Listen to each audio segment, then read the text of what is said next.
Rade, Rade. Continuamos con el capítulo 2 y ahora el mantra 54. Este mantra es muy peculiar porque encaja perfectamente en los patrones de conducta y la psicología y lo que se maneja un poco en todo lo que es la época en que estamos viviendo, en la situación contemporánea a nuestra realidad de aquí y ahora.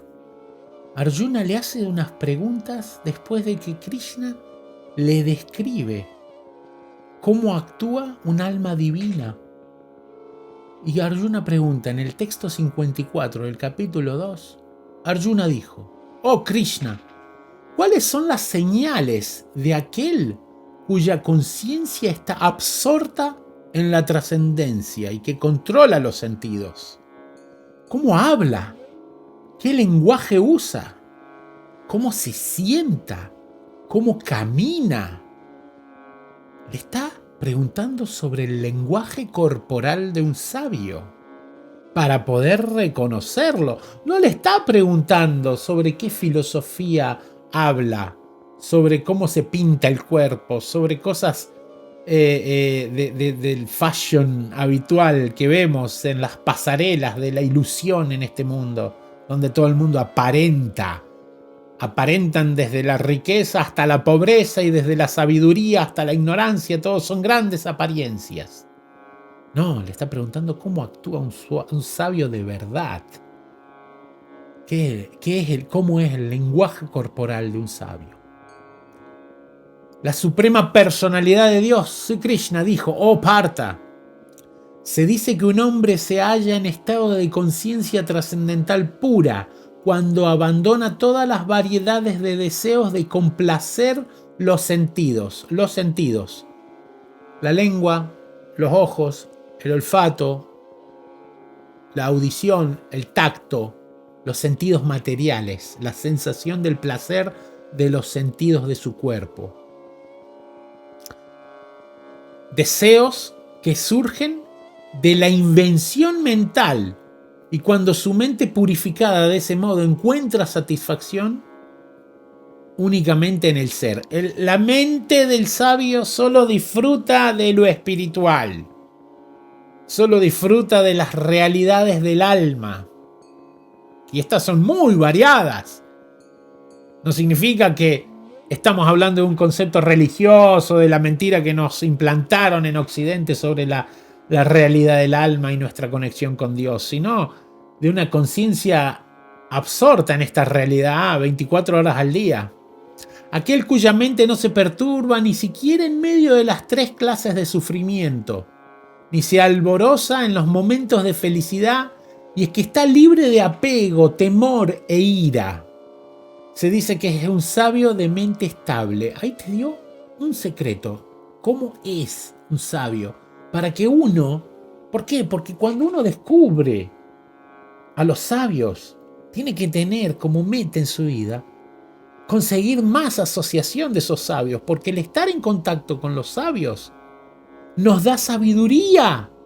Ni siquiera necesitamos escucharla, esa sabiduría, porque la presencia misma de estas personas en nuestra vida nos genera un estado de conciencia. En el mundo material, aquel a quien no lo afecta ningún bien o mal que puede obtener, o que ni lo alaba ni lo desprecia, o sea que no le afecta ni el orgullo ni las situaciones del prestigio, tiene firmemente en su posición el conocimiento perfecto, o sea, el que está en armonía, que no se afecta, aquel que es capaz de apartar los sentidos de los objetos de los sentidos, tal como la tortuga guarda las extremidades dentro del caparazón.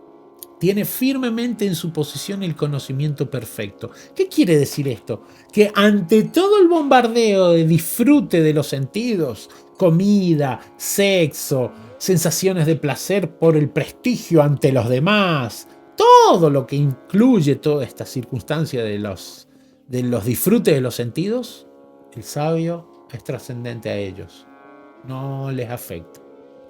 Al alma encarnada se la puede alejar del disfrute de los sentidos, aunque el gusto por los objetos de los sentidos aún quede en ella. Pero al experimentar un gusto superior y dejar por ello semejantes ocupaciones, su conciencia queda fija. Mantra 259 del capítulo... mantra capítulo 2, verso 59 del Bhagavad Gita. El secreto del yoga verdadero. El alma encarnada se la puede alejar del disfrute de los sentidos. Te puedes alejar del disfrute de los sentidos, pero ojo, aunque el gusto por los objetos de los sentidos aún quede dentro tuyo. O sea, te pones, a mí no me afecta, me voy de monje en un monasterio. Me distancio de todo eso, hago austeridades, no como por un tiempo, que esto y lo otro, cualquier tipo de austeridad, pero si todavía tienes los pensamientos estancados en ese placer que no estás consiguiendo disfrutar porque estás viviendo la apariencia de un místico, te estás engañando a ti mismo.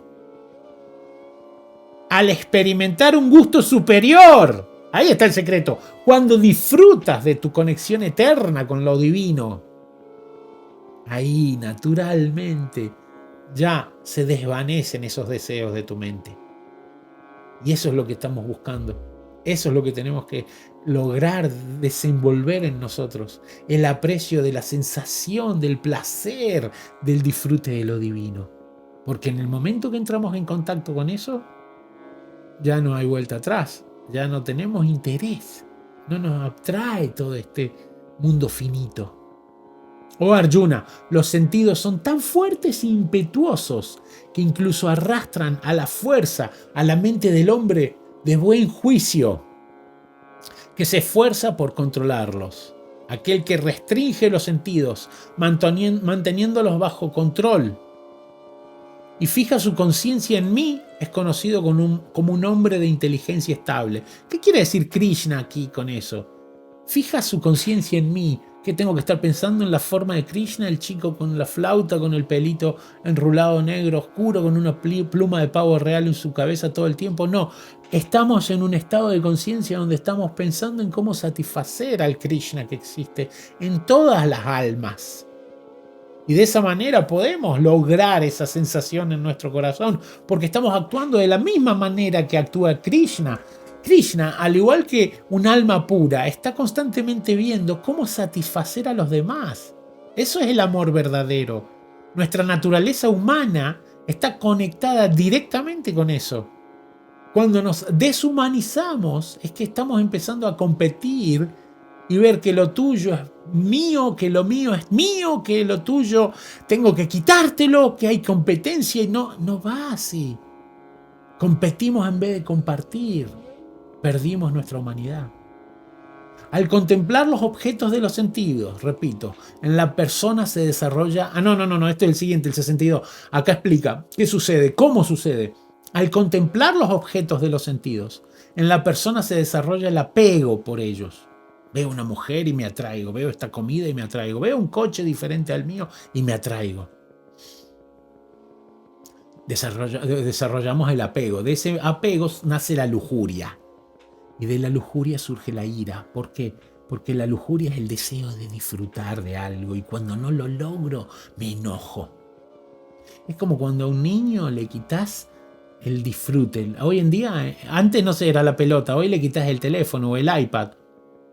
Y a un hombre o a una mujer le quitas su droga que está haciendo drogándose y le quitas su droga, su heroína, su cocaína, la marihuana y se la quitas. A un hombre le quitas su mujer, a una mujer le quitas su hombre.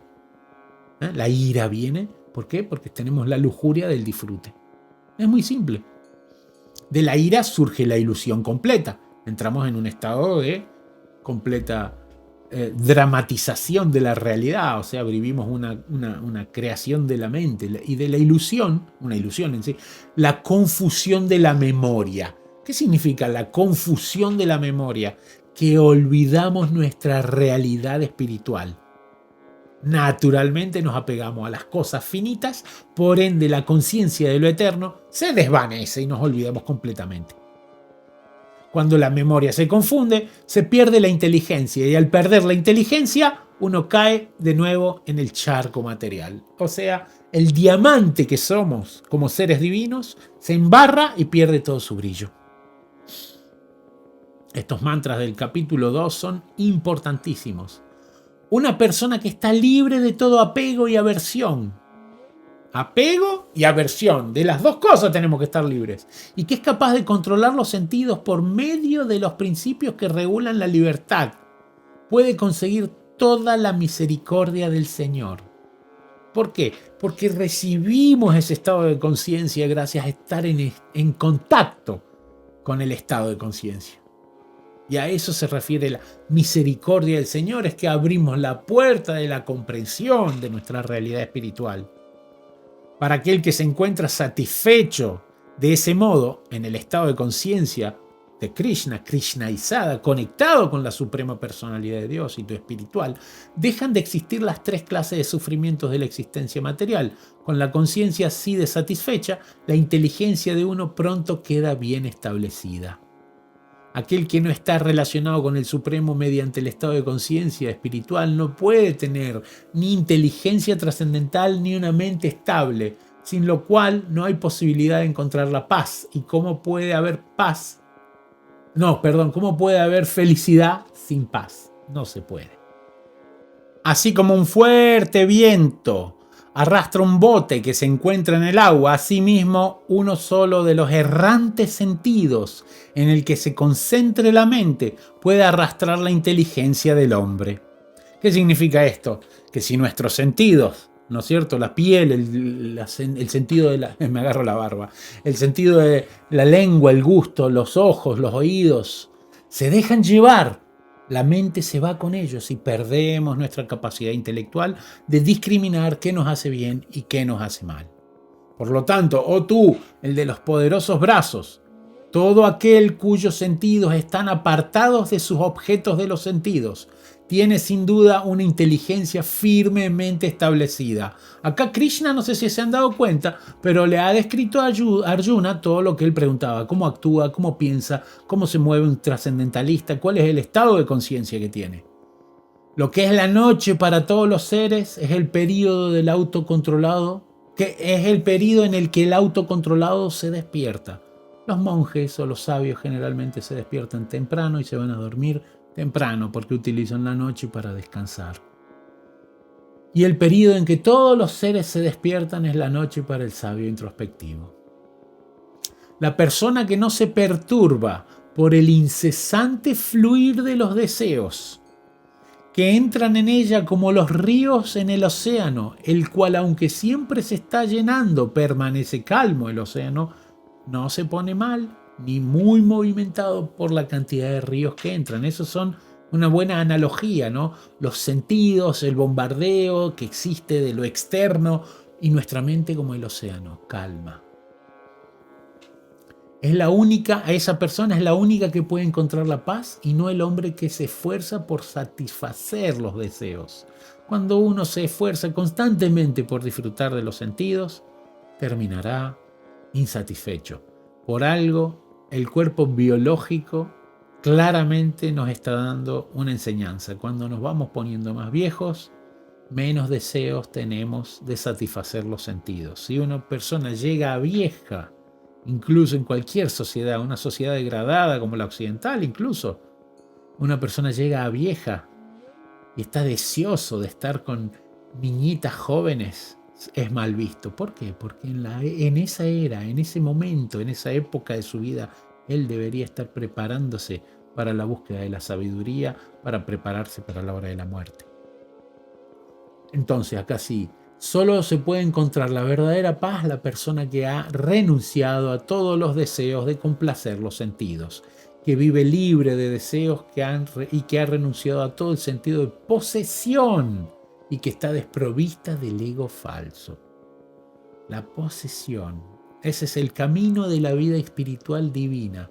Después de llegar a ella, el hombre no se confunde, está inamovible, porque si verdaderamente llegamos al estado de la conciencia de lo que esto significa, ya no nos afecta nada y estamos en el camino correcto, porque todo es parte de la visión trascendental de la existencia. Si incluso a la hora de la muerte uno se encuentra en ese estado, pueden entrar tranquilamente en el reino de la vida espiritual, de lo divino. Aquí terminan los significados, las traducciones de Srila Prabhupada del capítulo 2 del Bhagavad Gita. Muchas gracias por haberlo visto y continuamos en el próximo video. Radhe Radhe.